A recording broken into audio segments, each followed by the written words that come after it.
Welcome to the Trump Breaking News Network, your daily source for up-to-the-minute Trump news. Join us today and every day. Here's today's news. This is TBNN. White House is exploring use of military force against North Korea. By Tyler Durden. An internal White House strategy review on North Korean options includes the possibility of both military force and regime change to counter the country's nuclear weapons threat, The Wall Street Journal reports, a prospect that has some U.S. allies in the region on edge. The review comes amid recent events have strained regional stability, including last month's launch by North Korea of a ballistic missile into the Sea of Japan, and the assassination of the estranged half-brother of North Korean leader Kim Jong Un in Malaysia. The Wall Street Journal adds that U.S. officials have underscored the possible military dimensions of their emerging strategy in recent discussions with allies, suggesting that the planning is at an advanced stage. President Trump has taken steps to reassure allies that he won't abandon agreements that have underpinned decades of U.S. policy on Asia. His pledge that Pyongyang would be stopped from ever testing an intercontinental ballistic missile, coupled with the two-week-old strategy review, has some leaders bracing for a shift in American policy.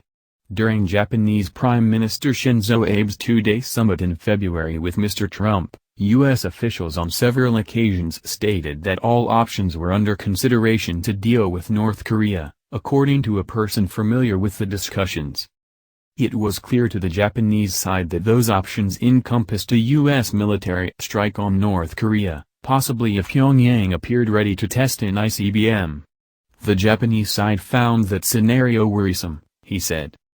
The proposal emerged roughly 2 weeks ago, when Deputy National Security Advisor K.T. McFarland convened a meeting with national security officials across the government and asked them for proposals on North Korea, including ideas that one official described as well outside the mainstream.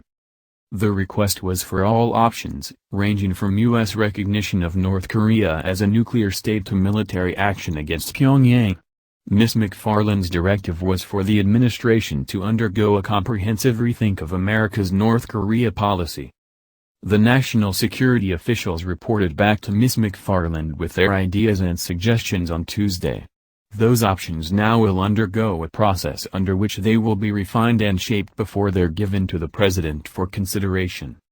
In addition to concerns about U.S. intervention, there is speculation that China may itself preempt a move by Washington. The heightened prospect of U.S. military action in North Korea could encourage China, which fears the fallout of a military confrontation with its neighbor, to take steps Washington has long sought to choke off Pyongyang's economic lifeline. Another unknown is how South Korea will act. In the wake of Mr. Trump's election, leaders in Tokyo and Seoul have sought to intensify the existing U.S. strategy of exerting economic and diplomatic pressure against North Korea. We will make sure that the North changes its erroneous calculations by further enhancing sanctions and pressure, South Korea's acting President Hwang Kyo-ahn said in a speech on Wednesday. The speech came on the same day that South Korea and the U.S. kicked off major annual military exercises, part of a long-running strategy of prioritizing defensive military preparedness to ward off North Korean aggression. As annual military exercises were set to begin, U.S. Defense Secretary Jim Mattis spoke Tuesday to South Korean Defense Minister Han Min-koo, emphasizing that any attack on the United States or its allies will be defeated, and any use of nuclear weapons will be met with a response that is effective and overwhelming, said the Pentagon spokesman, Captain Jeff Davis. Finally, there is Japan, which is concerned it could get sucked into a regional conflict by a U.S. military strike on North Korea, said Tatsuo Kotani, a senior fellow at the Japan Institute of International Affairs, a Tokyo think tank. Another fear for Japan is a scenario in which the U.S. instead holds talks with North Korea and reaches a deal that would lead to Washington disengaging from the region, he said. Japan, under its pacifist constitution, remains heavily dependent on U.S. military support, not only to counter North Korea, but also China, which has stepped up a territorial challenge against Japanese-administered islands in the East China Sea. Direct talks between Mr. Trump and Kim Jong Un would be a nightmare scenario for Japan, Mr. Kotani said. Trump has recently stated the U.S.'s commitment to defending both Japan and South Korea to leaders of both countries. A spokeswoman for Japan's foreign ministry declined to comment on the details of Mr. Abe's talks with Mr. Trump, while a spokesman for South Korea's foreign ministry couldn't be reached for comment.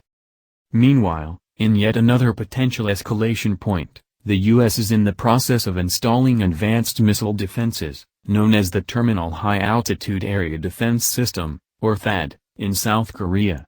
As part of that, South Korea said this week that it has completed a transfer of land needed as a station for the system, Captain Davis said. In response to this deployment, on Wednesday China and Russia announced they have agreed to intensify their opposition to the U.S. controversial THAAD missile defense system. Both sides said they will continue to strengthen their coordinated opposition to THAAD, Terminal High Altitude Area Defense System, the Chinese Foreign Ministry wrote on its website on Wednesday. The statement follows a Tuesday meeting between China's Assistant Foreign Minister, Kang Zhou, and Russian Deputy Foreign Minister Igor Morgulov in Beijing. Russia's Ministry of Foreign Affairs also released a statement, saying that both parties emphasized that collective political and diplomatic efforts should be stepped up to ease tensions and initiate the process of military and political détente across the board in Northeast Asia, in order to create conditions conducive to resolving the nuclear issue, as well as other issues, on the Korean peninsula.